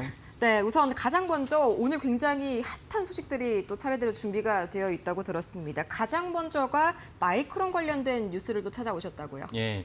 그 마이크론이 어저께 저희가 말씀드린 삼성전자가 이제 엔비디아에다 HBM4를 납품한다는 기사 때문에 그 기사는 사실 그 전에 발표했던 거를 이제 말씀을 드렸고 우리 시간으로 이제 자고 있었지만 미국 시간 열리지 않습니까? 그래서 어저께 이제 마이크론은 2.6% 떨어졌었습니다. 떨어졌다가 추가로 나온 뉴스가 있는데 뭐냐면 마이크론이 싱가포르에다가 240억 달러를 투자해서 그 낸드 플래시를 갖다가 증설한다. 이 뉴스가 나오면서 마이크론에겐 또 호재이기 때문에 마이크론 주가가 6% 정도 장중에 상승했습니다. 한마디로 좀 기사 회생했다라고 볼 수가 있겠네요. 그러면 관련된 뉴스 좀 자세하게 보시도록 할 텐데 우선은 말씀 주신 대로 관련된 이슈 때문에 이 삼성전자가 사실상 마이크론 주가를 좀 떨어뜨린 거지 않습니까? 이것 때문에 2%가량 처음에는 좀 하락하고 있는 마이크론이었는데 그러면 결국에 이유가 삼성전자가 경쟁자로서 좀 급부상했기 때문이다. 이렇게 해석을 할 수가 있을까요? 그렇죠. 그러니까 사실은 우리가 지금 누리는 이제 생성형 AI에 대해서 중요한 어떤 인프라를 본다면 엔비디아에 이제 칩이 있고 그 다음에 칩에는 반드시 HBM이 있어야 됩니다. 그러니까 HBM에 대한 우리가 자부심. 우리가 뭐 대한민국의 AI 뒤처지지 않았냐 이런 얘기도 할 수 있지만 그거는 이제 그 소프트웨어, 파운데이션 모델에서 뒤처졌지만 하지만 하드웨어, 인프라 입장에서는 만약에 SK하이닉스에 HBM이 없었다면 오늘 우리가 얘기하는 이제 챗GPT는 없었다라고 이해하시면 됩니다. 그래서 엔비디아 관점에서는 챗GPT에 돌리기 위한 HBM을 실질적으로 SK하이닉스가 90% 시장 장악률을 가지고 있었고 나머지 10%가 마이크론이었거든요. 그래서 적어도 엔비디아의 HBM 입장에서는 삼성전자는 3위 기업이었다. 그래서 삼성전자가 SK하이닉스의 이제 구력을 갖다가 맛보았는데 구력을 맛본 것을 헤쳐나갈 수 있도록 어제 저희가 코너에 말씀드린 대로 사실 삼성전자가 HBM4를 납품할 수 있다. 다음 달부터 납품할 수 있다 얘기하니까 사실은 그 때문에 그 마이크론 주가가 어제 새벽에 끝난 오늘 말고 어제 새벽에 끝난 마이크론 주가 2.5% 하락을 했습니다. 그리고 SK하이닉스도 사실은 처음에 장시작을 보면 이제 하락을 하고 내려갔죠. 그래서 지금 화면에 보이신 대로 이쪽에 이제 오른쪽에 보였던 것이 마이크론 주가인데 마이크론 주가가 내려가는 것이 보이죠. 그리고 이제 삼성전자나 SK하이닉스도 처음에는 내려갔다 다시 올라가는 것이 보입니다. 이 때문에 사실 그 삼성전자의 엔비디아 4의 납품에 대해서 시장이 영향을 받았다. 특별히 마이크론 영향을 받았다라고 볼 수가 있습니다. 근데 관련된 이제 증권사들의 분석을 보면요. 특히나 이 밸런스가요. 이 마이크론의 매출 감소가 좀 뭔가 타격을 입진 않을 거다 이렇게 분석을 했는데 그 이유가 뭔가요? 예. 그러니까 엔비디아는 지속적으로 소울 벤더인 사실상 소울 벤더 SK하이닉스 말고 다른 벤더가 있길 원했죠. 왜냐면 소울 벤더라는 다음에 어느 날 SK하이닉스가 정전이 난다든지 SK하이닉스도 HBM 생산하기 위해서 여러 부품이 필요한데 해당 부품이 하나라도 제대로 공급이 되지 않으면 난감하지 않습니까? 이런 걸 갖다가 없애기 위해서도 그 엔비디아는 SK하이닉스 외에 다른 어떤 벤더를 원했습니다. 그래서 마이크론을 갖다 끼웠지만 마이크론은 이제 10% 미만인 거고 그래서 삼성전자가 디램에서는 이제 거장이니까 삼성전자가 어떻게 해서 이제 그 마이크론 납품하길 원했습니다. 근데 문제는 무엇이면 그런 어떤 수치로 보면은 삼성전자가 엔비디아 납품할지라도 비중이 있으면은 상대적으로 기존이었던 SK하이닉스나 마이크론 입장에서는 마켓시어는 줄 수밖에 없죠. 마켓시어라는 숫자는 줄 수밖에 없지만 HBM 자체는 더 시장이 커지기 때문에 실질적으로 마이크론이 입을 타격은 미미하다라는 것이 이제 밸런스의 입장입니다. 이건 타당한 입장이죠. 이거는 사실은 그 SK하이닉스도 마찬가지라고 보시면 되는데 그래서 마켓시어라는 수치로 보면은 줄겠지만 다른 기존의 강자가 줄겠지만은 실질적으로 매출과 영업 입장에서는 줄 게 별로 없다라고 볼 수가 있습니다. 왜냐하면 HBM4 시장은 커지고 그다음에 제가 몇 번 말씀드렸지만 HBM4는 HBM3보다는 최소 30% 내지 50% 정도 가격이 올라가게 됩니다. 그렇다면 물량도 커지고 가격도 올라가게 되니까 실질적으로 이제 마이크론이 받아야 될 그 타격은 미미하다라는 것이 이제 밸런스 입장인 거고 저도 그 입장에 이제 동의합니다. 네, 거기에 더해서 이 삼성전자의 물량이 우리 생각보다는 조금 적을 수도 있다. 이것 때문에 또 마찬가지로 영향이 제한적이다. 이런 분석도 있던데요. 예, 그 분석은 사실은 이제 굳이 어제 제가 말씀드리지 않아도 지속적으로 있었습니다. 무엇이냐면 그 삼성전자 입장에서는 HBM4 때문에 HBM 시장 때문에 엄청난 이제 굴욕을 갖다 맛보았는데 굴욕 중에 대표적인 것이 이제 창사 이래 처음으로 삼성전자의 반도체 수장을 할 수 있는 그 대표가 이제 경기현 대표가 갑자기 경질당했습니다. 물론 이제 삼성전자는 뭐 그렇게 말을 하지 않죠. 누가 봐도 이제 계속해서 실패를 하니까 창사 이래 처음으로 임기가 끝나지 않았는데도 불구하고 경질을 당했습니다. 이런 삼성전자가 그룹을 맛보았기 때문에 삼성전자는 지속적으로 어떻게 해서든지 엔비디아에다가 HBM을 갖다가 납품하는 것이 목적인데 이번에 이제 어떤 얘기가 계속 흘러나왔냐면은 삼성전자가 HBM을 납품하는 자체가 목적이기 때문에 실제로 목적을 갖다가 달성하는 것을 납품 자체만 보면 되는 거기 때문에 물량이 얼마 정도인지는 개념치 않는다. 물량이 얼마나 되는지 중요하지 않고 심지어 영업이익에 그게 큰 기여를 하지 못해도 상관없다. 이런 입장이 계속 있었습니다. 그러니까 이번에 실제로 삼성전자가 HBM4를 납품할지라도 얼마나 된 물량이 되는 거지, 실제 물량이 수율이 얼마나 되는 것인지. 그리고 어제도 제가 설명드리면 기억하시겠지만 삼성전자가 이번에 HBM4를 납품한다면 베이스 다이까지 삼성전자가 만들어서 납품한다. 그러면 삼성전자 파운드리가 예전보다는 좋아지긴 했지만 얼마 전까지만 해도 파운드리의 수율이 15%는 엄청나게 양산할 수 없는 수준입니다. 그러니까 삼성전자 파운드리가 수율도 사실 나쁠지라도 일단 납품부터 해보자. 라는 맥락으로 삼성전자가 납품을 하겠다 그러면 엔비디아가 삼성전자한테 괜찮겠어? 이 정도가 괜찮겠어? 얘기할지라도 삼성전자 입장에서는 흔쾌히 수용할 수 있다라는 것이 전망이 나오고 있습니다. 그래서 파운드리가 원래 안 좋은데 파운드리 자체 제작을 하면서까지 납품하겠다 그러면 당연히 수율이나 정업이익은 나쁠 수밖에 없다는 점도 분명한 사실이겠습니다. 네, 여기에 또 밤사이 마이크론의 주가를 5% 가까이 상승 반전시킨 굉장히 큰 이슈도 하나 있었죠. 이 마이크론이 싱가포르 낸드 제조 공장에 240억 달러의 거금, 우리 돈으로 35조 원 가량을 투자를 한다는 건데 이게 또 오늘 삼성전자와 SK 하이닉스 주가에 어떤 영향을 미칠지가 궁금하네요. 예, 여기서 주목할 문제는 뭐냐면 싱가포르에다가 증설을 하는데 이게 D램이 아닙니다. D램이 아니고 낸드 낸드죠? 플래시입니다. 낸드 플래시인데 낸드 플래시가 중요하다는 것을 또 많은 분들이 아실 텐데 원래 반도체 업계에서 알려져 있었지만 세계 시장에서 충격을 줬고 기점을 삼은 것은 이번에 CES에서 젠슨 왕이 그 낸드 플래시라 말하지 않았지만 이제는 메모리가 필요하다라는 걸 공식적으로 언급하면서 전체적으로 메모리 3사의 주가를 부양을 시켰습니다. 그 메모리가 중요한데 당연히 D램도 중요하지. D램도 중요한데 또 하나 무엇이냐? 그 마이크론이 이번에 증산하기 위한 그 낸드 플래시가 중요합니다. 그래서 HBM 말고 HBF의 시대로 접어들었습니다. HBF의 F가 이제 낸드 플래시 메모리를 갖다 말한 것이거든요.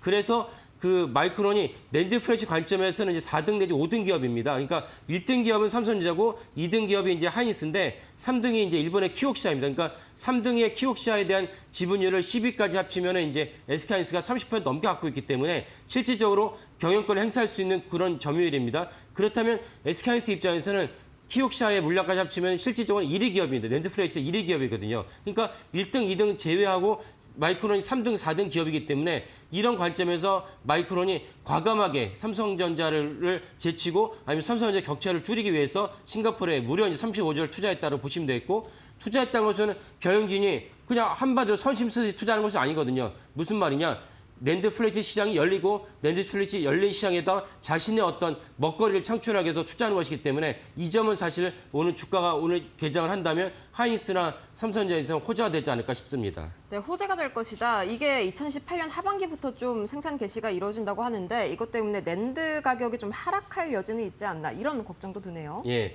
그러니까 28년이기 때문에 사실은 그거는 너무나 빨리 당겨서 하는 거기 때문에 거기까지 걱정하실 필요 없고 그렇죠. 오히려 이제 그거보다는 당장 이 플래시 시장이 열리기 때문에 거기에 따라서 SK하이닉스, 삼성전자의 주가가 오히려 호재가 되지 않을까 그렇게 생각을 합니다. 네, 좋습니다. 결론은 플러스네요. 이어서 이제 SK 하이닉스 쪽에도 눈을 한번 돌려볼 텐데 이 관련해서 시티그룹의 어제 리포트 한 가지가 SK 하이닉스의 주가를 8%나 끌어올렸다고요. 예, 어저께 그러니까 저희가 말씀드린 그 일 때문에 삼성전자가 이제 HBM4에 새롭게 이제 참전한다면 SK하이닉스 악재죠. 악재인데도 불구하고 어저께 장 마감한 거 보면은 삼성전자가 4% 정도 상승을 했는데 SK하이닉스 그보다 더블 8% 넘게 상승을 했습니다. 그래서 장중에는 80만 원을 찍기도 했었고 물론 KRS 기준으로 했을 때는 79만 9천 원. 이후에 장 마감했던 이제 NXT에서는 SK하이닉스가 80만 원을 넘게 찍었습니다.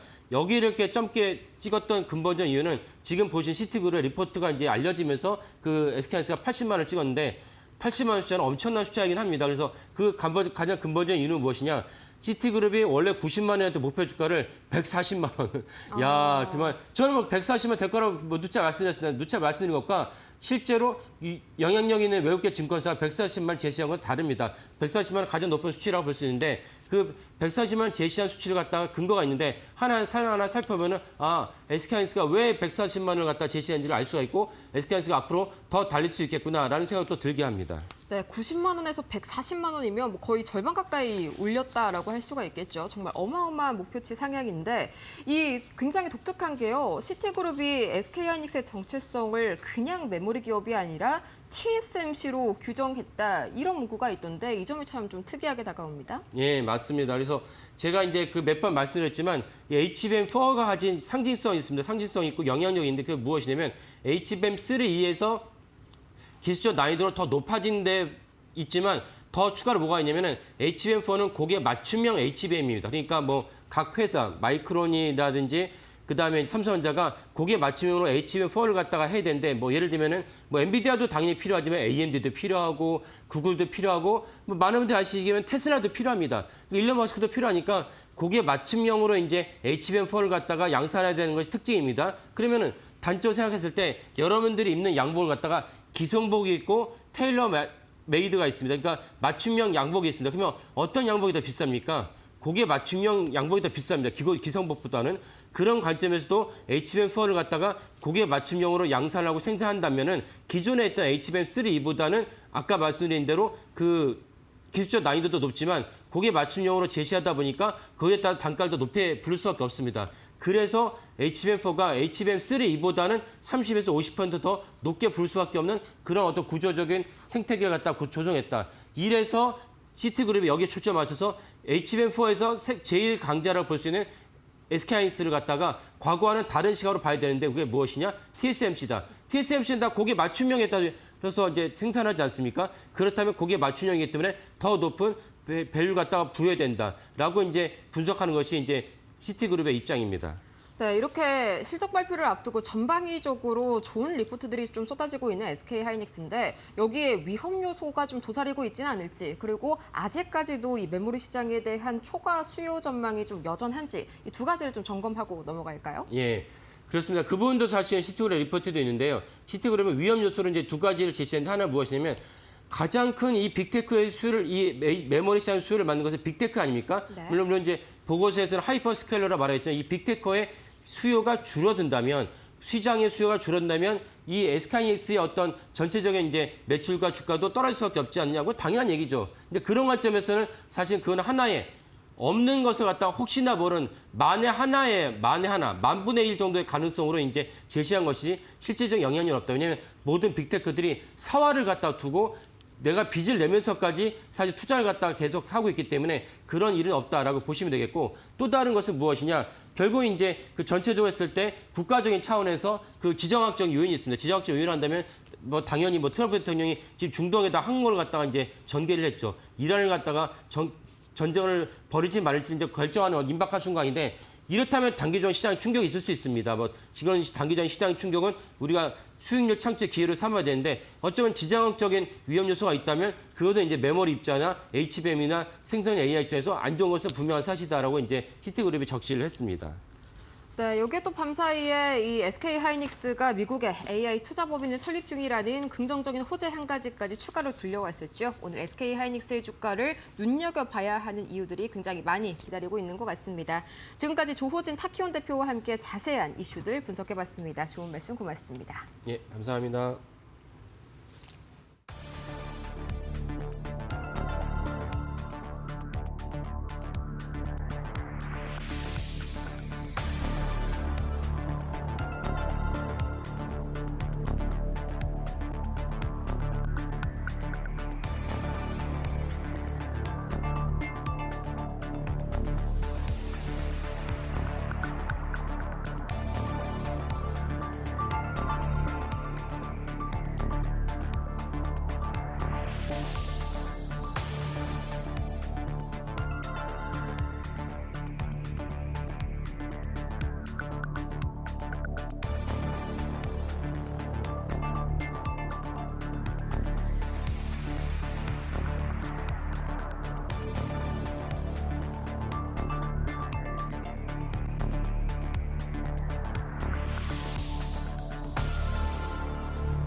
네, 여러분 평소에 편히 잘 쉬셨습니까? 1월 18일 수요일입니다. 오늘 이데일리 신문에 나온 또 내용 중에서 시장 관련된 내용들 4가지 기사 준비했습니다. 첫 번째는 현대차 얘기이긴 한데요. 사실 뭐 현대차라고만 놓고 보기에는 뭐 우리 시장 전체 영향으로 볼 수가 있겠습니다. 트럼프가 다시 관세 25% 얘기를 한 거에 대한 얘기가 좀 되는 건데요. 가능성은 낮아. 하지만 조정 시 매수 이렇게 되는 거죠.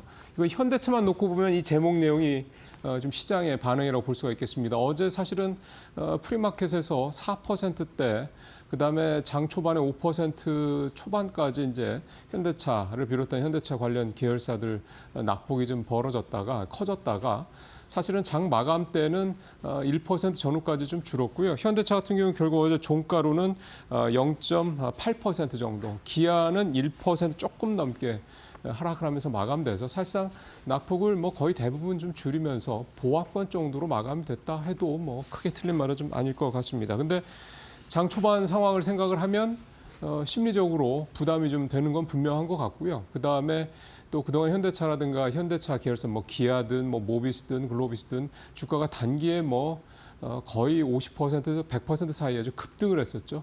그러니까 이제 차익 실현에 대한 욕구가 생길 법하고요. 그 다음에 좀 부담도 좀 될 겁니다. 이런 부분들이 좀 겹치면서 뭐 현대차에 대한 이런 주가가 어제 좀 조정이 좀 일부 있었다. 근데 낙폭을 오후장 들어가서 대부분 줄였다는 얘기는 오히려 이거를 기회로 생각하고 적극적으로 매수에 나선 투자 주체들, 뭐 개인 투자자를 비롯해서 많았다 이렇게 좀 볼 수가 있겠고요. 결국은 좀 시장에서 전문가들이 뭐 이를테면 증권사에서 조정 시 매수라는 투자 전략을 뭐 제시하지 않아도 이제 웬만한 투자자분들은 지금은 현대차의 기회구나 이렇게 생각을 하신다라고 볼 수가 있겠습니다. 또 거꾸로 얘기하면 이렇게 오히려 좀 뭐 몇 퍼센트 이렇게 떨어졌을 때 살려고 이렇게 대거 자금이 들어왔다는 얘기는 그만큼 현대차를 이제 단순히 자동차만 파는 회사가 아니라고 보는 그런 시각이 좀 많은 공감을 얻고 있다 이렇게 좀 볼 수가 있겠고요. 뭐 되기만 하면야 이게 관세 25%를 적용이 되기만 하면야 뭐 한 4조 원 이상 영업이익이 이렇게 줄어드는 거니까 타격이 없을 수는 없죠. 이게 실제로 가동이 되고 길어진다고 그러면 영향이 분명히 클 겁니다. 그때는 뭐 아틀라스를 위시한 이 로봇 관련된 어떤 그 모멘텀 이 부분이 많이 희석될 수도 있는 거죠. 그렇게 될 수 있는 근거라기보다는 그렇게도 볼 수 있는, 그러니까 이제 뭐 좀 최악의 시나리오로 간다라고 그러면 이 기사가 좀 저는 그런 생각을 하게 된 이유가 됐는데, 오늘 아침에 그 일부 언론에서 지난번에 김민석 국무총리가 급하게 미국 갔었죠. 그래서 벤스 부 대통령 만나고 왔습니다. 근데 사실은 그때 정부에서 공식적으로 브리핑이 된 내용 외에 실제로는 벤스 부통령이 김민석 총리한테 한마디로 얘기하면 쿠팡 건들지 말라 이렇게 얘기를 했다라는 거죠. 그러니까 그 신문에 나온 내용들을 멘트를 정리를 하면 쿠팡에 대해서 제재하는 거에 대해서 경고를 했다. 이런 기사 멘트가 있습니다. 뭐 벤스 대통령이 이제 어떻게 정확하게 워딩을 했는지 그거를 사실은 알 수가 없기 때문에 이게 이제 기사도 결국 사람이 쓰는 거다 보니까 이게 이런 거 저런 것들이 섞일 수밖에 없거든요. 어쨌든 결국은 이렇게 된다고 그러면 이 기사가 이제 확실한 팩트라고 그러면 결국 이번에 김민석 총리가 급하게 미국 갔던 거는 그다음에 트럼프 대통령이 25% 관세를 급하게 이렇게 갑작스럽게 부과한 거는 결국 백그라운드에는 쿠팡이 있다라고 봐도 아주 틀린 말은 아니다라고 볼 수가 있다라는 겁니다. 그러면 이게 의외로 쉽게 안 끝날 수 있다는 얘기입니다. 벤스 부통령이 니네 쿠팡 건들지 말라라고 우리한테 얘기를 했을 때 우리가 그럼 아이고 죄송합니다. 앞으로 절대 안 건드려. 이렇게 우리가 과연 할까요? 이재명 대통령 정부가 과연 그렇게 바로 예전처럼 납작 엎드려서 그렇게 할까요? 안 그럴 것 같은데요. 그렇게 된다 그러면 이 쿠팡 사태가 좀 길어질 수도 있고 그러면 이 관세 부과가 실제로 부과가 될 수도 있고 이게 조금 길어질 수 있다는 얘기가 좀 됩니다. 물론 오늘 아침에 또 트럼프 대통령이 속보로 한국과 25% 관세 문제는 한국 정부가 잘 해결될까 또 이렇게 얘기를 했습니다. 그래서 이제 그게 뭔가 계속 뭐 굉장히 깊이 있는 뭔가가 있는 게 아니고 그냥 트럼프 대통령이 늘 하듯이 그냥 즉흥적으로 그냥 뭐 이랬다 저랬다 이게 뭐 그렇지 않습니까? 그렇게 한다고 그러면 제가 생각했던 그 최악의 시나리오는 실현될 가능성은 상당히 적어지는 건데요. 만약 이제 그렇게 또 던져놓고 트럼프 대통령의 특유의 그 협상술처럼 또 던져놓고 니네 한국 정부가 25% 관세 안 맞으려면 잘해라 뭐 이런 식으로 또 우리를 압박하는 걸 수도 있다 이렇게 또 해석을 해볼 수가 있기 때문에 이 부분은 어쨌든 조금 너무 그렇게 쉽게 생각하면은 안 될 수도 있다라는 부분도 좀 염두에 두시고 이 관세 25% 부과권은 좀 조금 긴장을 가지고 좀 보시는 게 좋지 않을까. 뭐 물론 그래서 안 되면 다행이죠. 근데 이제 혹시 모르는 거니까요. 너무 이 부분에 대해서 이렇게 쉽게 생각할 문제는 아닐 수도 있다. 그 백그라운드에는 쿠팡이라는 이 하여간 여러 가지로 좀 문제가 있는 회사가 있기 때문에 그래서 참고하시길 바라겠습니다. 자, 코스닥 1000포인트 넘어서 어제 1080 수준까지 가서 1082에 마감이 됐습니다. 전날 1000포인트 넘었고 그다음에 어제 또 1.7% 급등을 하면서 1082까지 코스닥이 좀 갔습니다. 코스피도 어제 뭐 여러분들 잘 아시는 것처럼 반도체 이 두 대형주를 위시해서 어제 앞서 뭐 자세한 설명을 이제 그 조우진 대표가 하셨습니다. 80만 원 어제 찍었죠. 애프터에서는 더 올라갔고요. 그래서 이제 5,084까지 좀 가 있는 상태입니다. 중요한 거는 우리가 계속 걱정하는 그겁니다. 코스피가 당초 예상보다 훨씬 빨리 5천을 돌파를 했고, 그다음에 코스닥도 이제 1,000을 돌파해서 지금 뭐 민주당이나 정부에서 나오는 얘기는 2,000이나 3,000까지 얘기가 좀 나오는 상황이고, 중요한 거는 이제 이게 이런 어떤 속보가 이런 빠른 흐름이 멈추지 않고 뭐 계속 빨리 갈 수는 없겠습니다만 계속 우상향을 해야 된다라는 거잖아요. 그래야지 우리가 좀 마음 편하게 투자를 할 수가 있다는 얘기고, 설사 조정이 오더라도 조정폭이 막 20% 30%가 아니라 우리가 흔히 건강한 조정이라고 얘기하는 10% 정도가 되고, 뭐 이렇게 가서 이제 미국 우리가 이제 차트처럼 이렇게 꾸준히 우상향하는 모습이 보여줘야 되는 건데, 과연 지금 우리 시장이 그게 될 수 있을 것이냐, 이 우려가 있기 때문에 여전히 많은 개인 투자자분들이 인버스나 곧버스를 이제 ETF를 사시는 거 아니겠습니까? 근데 이제 코스닥이 3,000을 정말 가고 그다음에 1,000 넘어서 안정적으로 계속 우상하기 위해서는 제목에서 보시는 것처럼 좀비 기업 퇴출이 반드시 필요하다라는 게 이제 오늘 기사의 핵심적인 내용이고요. 이거는 이제 뭐 대학 교수라든가 이렇게 업계 얘기를 이제 취재를 해서 이데일리 기자가 이제 종합적으로 쓴 기사 내용이 되겠습니다. 핵심적인 그 결론부터 말씀드리면 좀비 기업의 조속한 퇴출, 산업별 상장시장 차별화. 이게 상장시장을 똑같은 기준으로 적용하지 말아야 된다. 그래야지 차별화를 시켜야지 정말로 좀 건전한 회사들이 상장이 될 수 있고, 설사 돈은 당장 못 벌지만 기술특례처럼 나중에 특례가 돼서 상장이 돼서 자금 조달을 했을 경우 성장을 잘 할 수 있는 그런 회사들이 들어간다는 얘기고, 또 하나가 코스닥 기업들을 기초자산으로 한 다양한 ETF가 개발이 됐네요. 얼마 전에 나왔던 예를 들어서 삼성전자라든가 SK하이닉스를 기초자산으로 하는 뭐 레버리지 상품 같은 거. 근데 이건 뭐 코스피지만은 이제 코스닥에서도 그런 상품들이 좀 나올 수 있어야 된다라게 되는 거죠. 그러니까 ETF가 굉장히 다양해져야 한다는 얘기를 하고 있습니다. 이 세 가지 방식을 통해서 코스닥 1,000 안착, 그다음에 2,000, 3,000까지 우상향, 이거를 목표로 해야 된다라는 겁니다. 종합적으로 얘기하면 코스닥 시장이 지금 같은 이런 건강 상태로는 3,000 못 간다는 얘기죠. 지금은 유동성의 힘, 그다음에 뭐 어떤 여러 가지 꿈, 뭐 장밋빛, 뭐 이런 부분들이 소위 말해서 이제 기대감으로 간다라는 얘기죠. 근데 그 기대감을 오래 못 간다라는 우리가 너무 많이 경험을 했기 때문에 그런 부분들이 반드시 필요하다라고 얘기를 좀 하고 있습니다. 예, 이데일리 단독 기사인데 굉장히 좀 의미가 있는 기사라는 생각이 좀 듭니다. 중국 회사조차 한국의 러브콜, 휴머노이드 얘기입니다. K배터리 휴머노이드 시장 장악한다. 중국은 분명히 로봇 산업 우리보다 앞서가 있는 건 사실입니다. 여러 가지로요. 우리는 좀 뒤늦게 시작했지만 빠르게 좀 그 격차를 줄여가고 있는 상황이긴 합니다. 우리가 잘하는 것도 있지만 아직은 중국이 잘하는 게 훨씬 더 많습니다. 휴머노이드 로봇만 놓고 보면. 근데 중국의 고민은 뭐냐면 이 배터리입니다. 아시지만은 이 배터리가 뭐 지금 얘기 들어봐서는 뭐 한 2시간 정도밖에 못 간다고 그러는데, 그렇게 해가지고는 제대로 효율성 있게 생산성을 올릴 수가 없죠. 그러면은 전구체 이 배터리가 오래 가야 한다는 얘기입니다. 그래서 뭐 지금 저도 잠깐 뭐 말이 나왔습니다만 전구체 배터리 하면 제일 좋죠. 근데 아직 상용화가 안 되고 언제 될지 아직 솔직히 말하면 모릅니다. 그러니까 2, 3년 남은 문제고, 이게 상용화 완전히 돼서 문제 없이 진행이 되려면, 자, 그렇다면 지금 현재 배터리 기술에 있어서 가장 휴머노이드 로봇에 적합한 거는 3원계 배터리라는 겁니다. LF 배터리가 ESS에서 주로 사용되는 LF 배터리에서 훨씬 더 밀도도 높고 화재 위험성도 적고 오래 가고 뭐 등등등 이런 거죠. 근데 이거를 잘하는 건 뭐 우리나라입니다. 중국은 LF 배터리를 잘하는 거고. 그렇기 때문에 중국의 휴머노이드 로봇조차도 자기네 자체 중국 회사들의 LF 배터리를 써보니까 이 너무 짧다라는 거예요.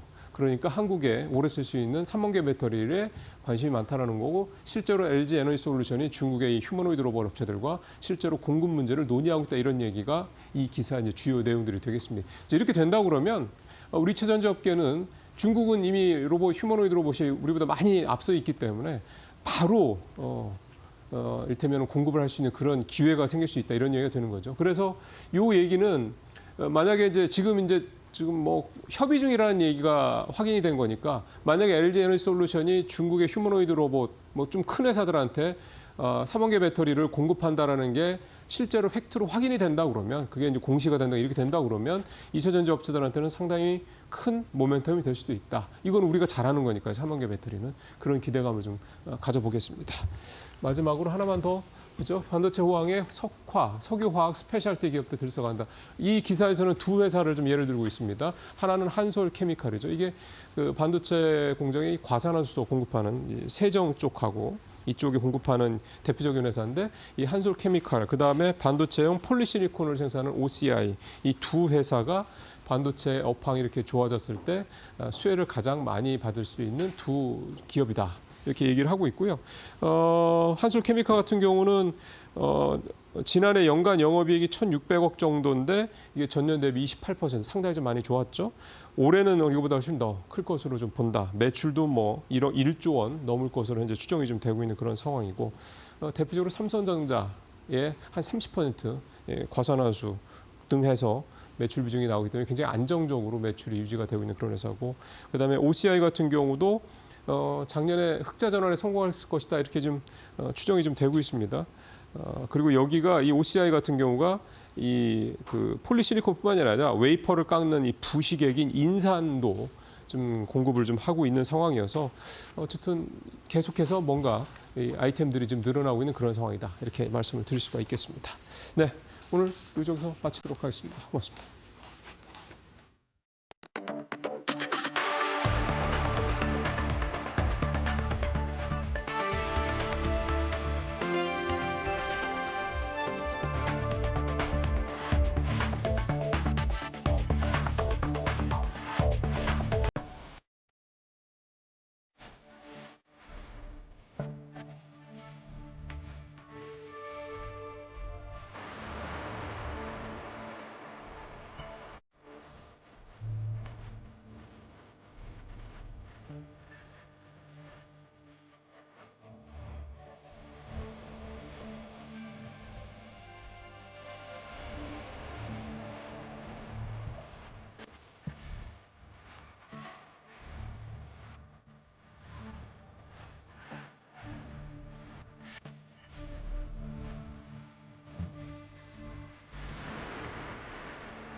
네, 빅테크 기대감으로 S&P 500이 날개를 달았습니다. 종가 기준으로 4.3 최고치를 경신했지만 또 보험주들이 약세를 보이면서 다우지수가 하락 마감했는데요.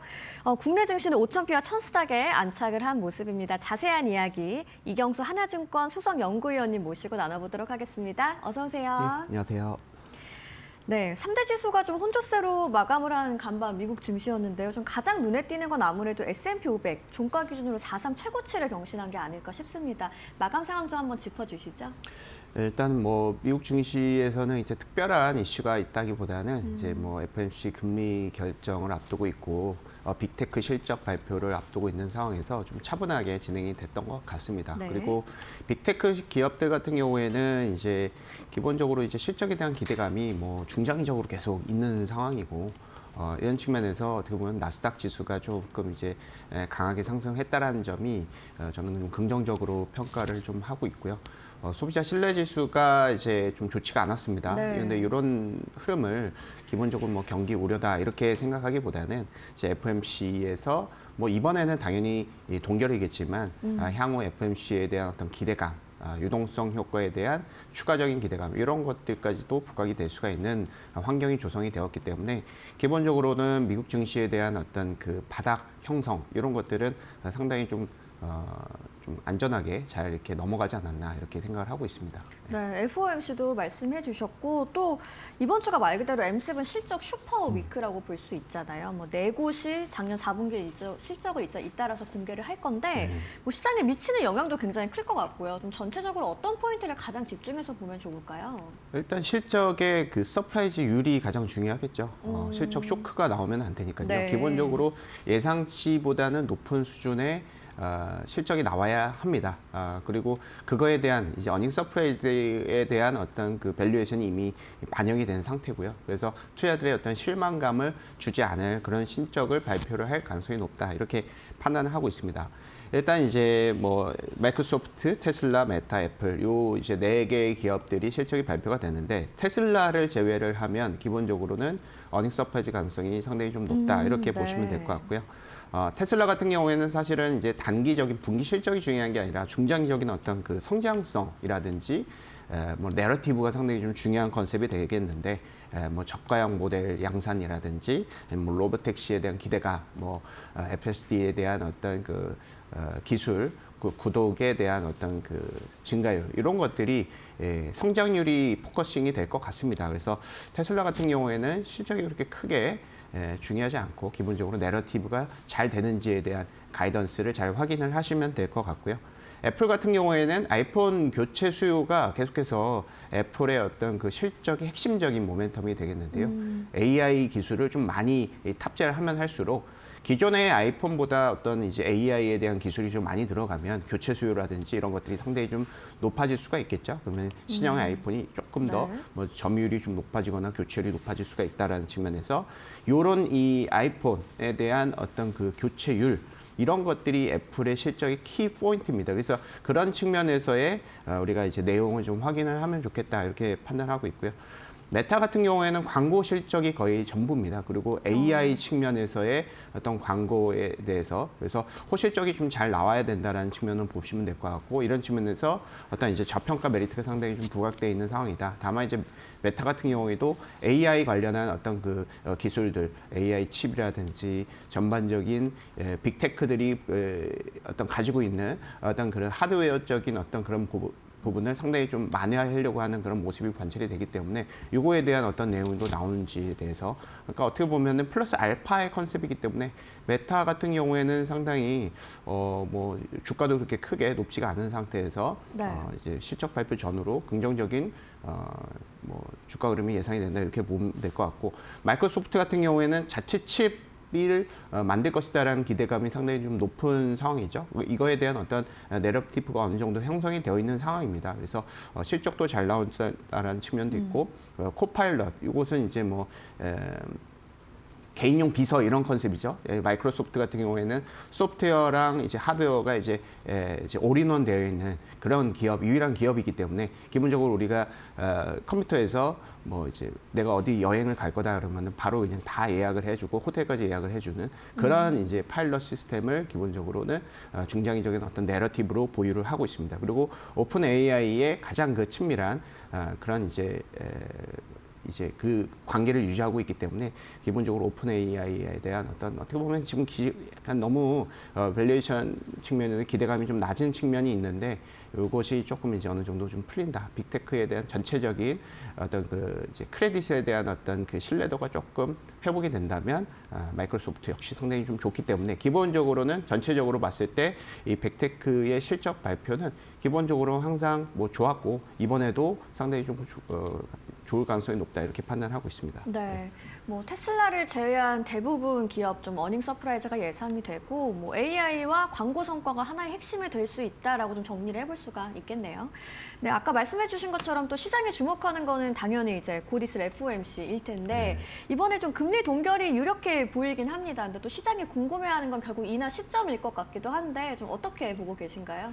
인하 시점은 기본적으로 뭐 올해 뭐 중순 정도 그래서 한 5월달에서 6월달로 네. 일단은 컨센서스가 모여지고 있는 것 같고요. 저 개인적인 생각도 뭐 컨센서스하고 제가 이제 이런 것들을 뭐 이게 제가 이거 과감하게 질릴 필요는 없다라고 생각을 하고 있어서 그래서 이제 5월달이나 6월달, 7월달이 되겠네요. 이쪽에 상당히 가능성이 높다 이렇게 좀 판단을 하고 있고요.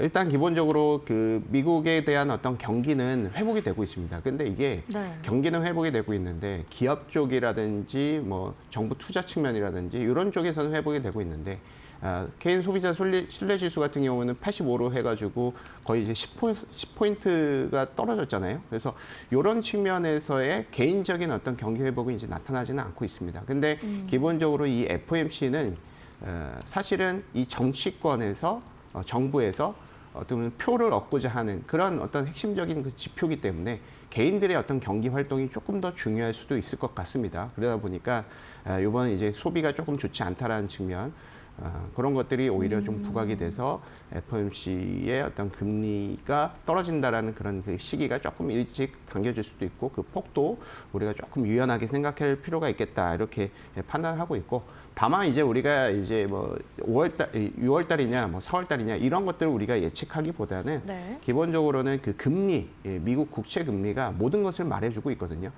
국채 금리가 지금 어느 정도 조금 높은 수준을 유지가 되고 있습니다. 이 얘기는 금리 인하에 대한 어떤 그 타이밍이 임박하지 않았다라는 의미가 되고 있기 때문에 기본적으로 저희가 이제 기준금리를 판단하기 있어서 미국 10년물 국채금리하고 단기물 국채를 같이 좀 보시면서 우리가 판단하는 것도 의미가 있을 것 같은데요. 네. 기본적으로 지금 상황에서는 금리 인하 확률이 당장 높다 이렇게 보기에는 어려운 환경이다 이렇게 좀 판단하고 있고 그 얘기는 전반적으로 그 미국 경기에 대한 어떤 회복 기대감이 상당히 좀 높다라는 측면으로도 받아들일 수 있을 것 같습니다. 예. 네, 뭐 올해 중순 정도로 금리 인하 가능성을 보고 있다고 말씀은 해주셨는데 뭐 단순한 시점에 대한 예측보다는 실시간 국제 금리 방향성이 중요하다라고 좀 봐야 될 것 같네요.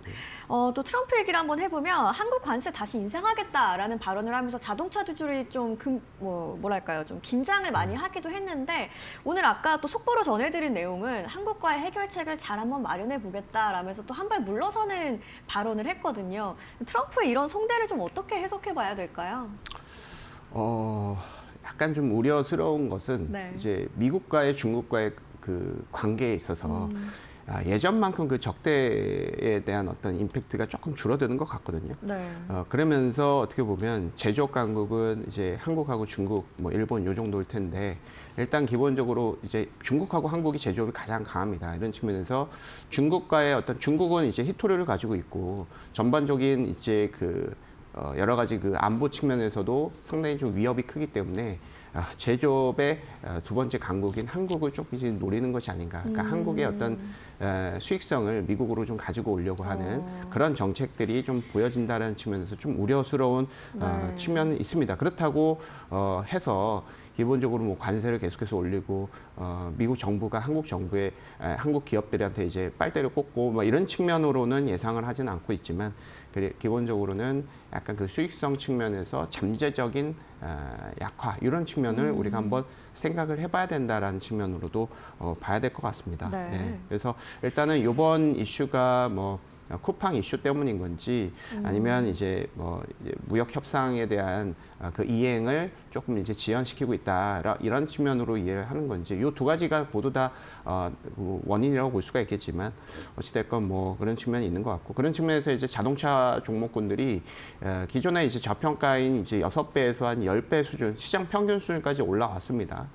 이런 측면에서 기본적으로 이 저평가 레이트는 조금 어느 정도는 해소가 된 것이 아닌가 이렇게 생각이 들고 있고 다만 이제 자동차 업종 같은 경우에는 배당에 대한 기대감이 큽니다. 2월 달에 이제 배당에 대한 공시를 하고 2월 말에 이제 그 배당을 받고 그러는데 기본적으로 이번에 이제 배당 소득 분리과세를 받기 위한 배당 성향의 상향이라든지 배당 수익률을 DPS 상향한다거나 이런 측면에서의 그 메릿 좀 기대감이 있을 수가 있기 때문에 일단 기본적으로 자동차 쪽은 배당에 대한 기대감으로 조금 우리가 시선을 좀 돌리는 측면으로 좀 보는 편도 맞다. 네. 이렇게 좀 생각을 하고 있고요. 다만 이제 자동차 업종 같은 경우에는 잘 아시다시피 중장기적인 어떤 성장성도 탑재가 되어 있는 상태입니다. 모빌리티 사업이 상당히 조금 긍정적으로 좀 전개가 되고 있고 이런 것들은 어떻게 보면 BM을 테슬라로 해서 중장기적인 어떤 계획을 이제 청사진을 그려 넣은 상황이기 때문에 이거에 대한 이행 여부 요게 이제 매출로 이어지는 그런 시기 이런 것들만 우리가 체크를 하면 괜찮을 것 같습니다. 요 관세에 대한 어떤 그 주가에 대한 임팩트는 그렇게 생각보다 크지 않다 이렇게 판단하고 있습니다. 네, 그럼 뭐 결국 관세 공포보다는 자동차 업종 관련해서는 뭐 배당이나 밸류에이션을 볼 시점이라고 좀 정리를 해봐도 괜찮겠네요.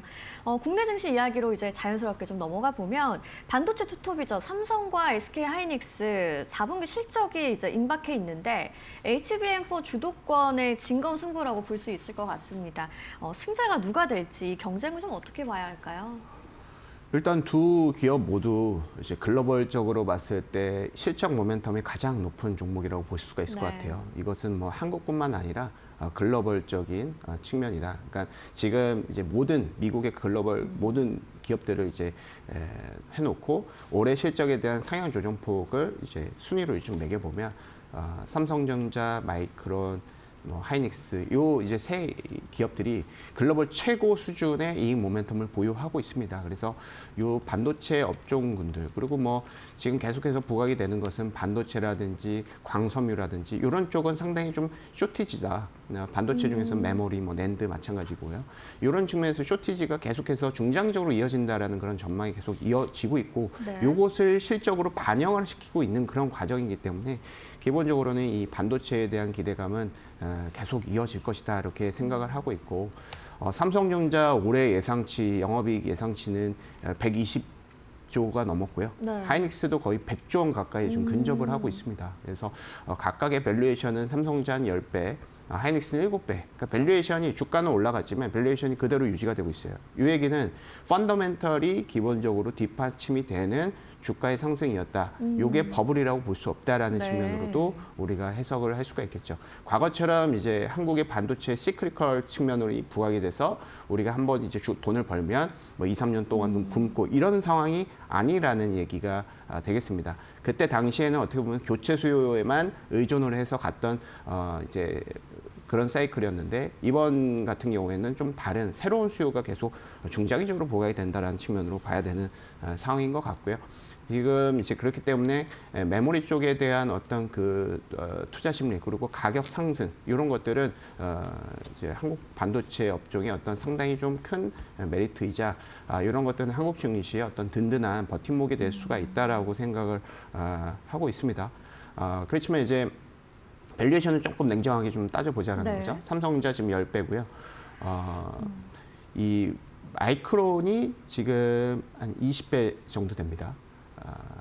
죄송합니다. 마이크론 한 15배 정도 되고 이제 애플이 약간 삼성전자는 약간 반은 마이크론 같고 반은 애플 같거든요. 그래요? 어떻게 보면 핸드폰을 보유하고 있는 하드웨어적인 특성도 있고 이제 반도체 측면도 있고 네. 하드웨어 반도체는 업종이 좀 나뉘어져 있거든요. 그렇게 보면 이제 어떻게 보면 15배에서 30배인 평균인 20배 중반까지는 어떤 타겟을 볼 수가 있겠다. 지금 삼성전자의 밸류에이션이 조금 낮은 것 같다 이렇게 좀 판단을 할 수 있을 것 같고 하이닉스 같은 경우는 그 마이크론하고 비교를 해야겠죠. 한 10배 초중반 수준의 마이크론의 밸류에이션이 대비해서 하이닉스는 7배 수준이기 때문에 여전히 네. 상당히 좀 낮은 수준이라고도 볼 수 있을 것 같습니다. 그래서 지금은 글로벌적으로 달러 인덱스가 떨어지는 과정에서 상당히 조금 퀄리티 높은 저평가이고 실적 개선인 그런 종목군들, 그런 자산군들 이런 것들을 좀 찾는 노력이 계속 부각이 되고 있는 상황이기 때문에 특히나 이제 달러 인덱스가 떨어지게 되면 미국 자산 외적인 어떤 자산을 그렇게 많이 베팅을 하려고 하는 수요가 늘어납니다. 그래서 이게 미국을 포함해서도 그렇고 미국을 제외한 기업들 중에서도 실적이 가장 높은 삼성전자, 하이닉스를 어떻게 보면 계속해서 고점 논란이 많기도 하지만 밸류에이션 측면은 계속해서 지켜지거나 오히려 밸류에이션이 떨어지고 있다는 것을 우리가 좀 기억을 하고 빅테크의 사이클이 이어지면 해당 종목군들은 계속해서 간다 이렇게 좀 판단을 하시면 좋을 것 같습니다. 예. 네, 삼성전자, SK하이닉스 조금 더 긍정적으로 보는 전망 정리를 해주셨고요. 한편 또 정부가 이제 탈원전 정책 폐기 이야기를 했습니다. 그래서 원전주가 다시 한번 탄력을 받는 흐름을 가져갈 수 있을지가 궁금한데 이 부분 좀 짧게 한번 짚어주시죠. 뭐 원전 같은 경우에는 이제 짓겠다라고 하면 당연히 수혜가 될 수가 네. 있겠죠. 근데 이게 원전뿐만 아니라 철강도 그렇고요, 시멘트도 그렇고 여러 가지 재료들이 많이 나가는데요. 네. 특히나 이제 철강 업종군들이 약간 조금 저평가되어 있는 것이 아닌가 생각이 듭니다. 예, 원전 하면은 원전 종목군들만 가는 게 아니고 이런 이제 시설물들 를 이제 만들기 위해서 상당히 그런 이제 시크릿컬 쪽이 같이 간다 이렇게 좀 보시면 될 것 같고요. 그리고 원전 종목군들이 다 저평가인 종목군들이 상당히 좀 많거든요. 이런 것들 좀 보시면서 또 투자 포인트가 될 수 있을 것 같습니다.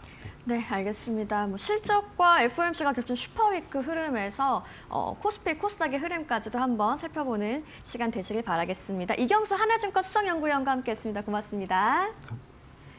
네, 오늘 저희가 준비한 소식은 여기까지고요. 이어지는 마켓나우 1부에서 투자 전략 계속 세워가 보시길 바라겠습니다. 저희는 내일 이 시간 더 알찬 정보로 찾아오겠습니다. 시청해주신 여러분 고맙습니다.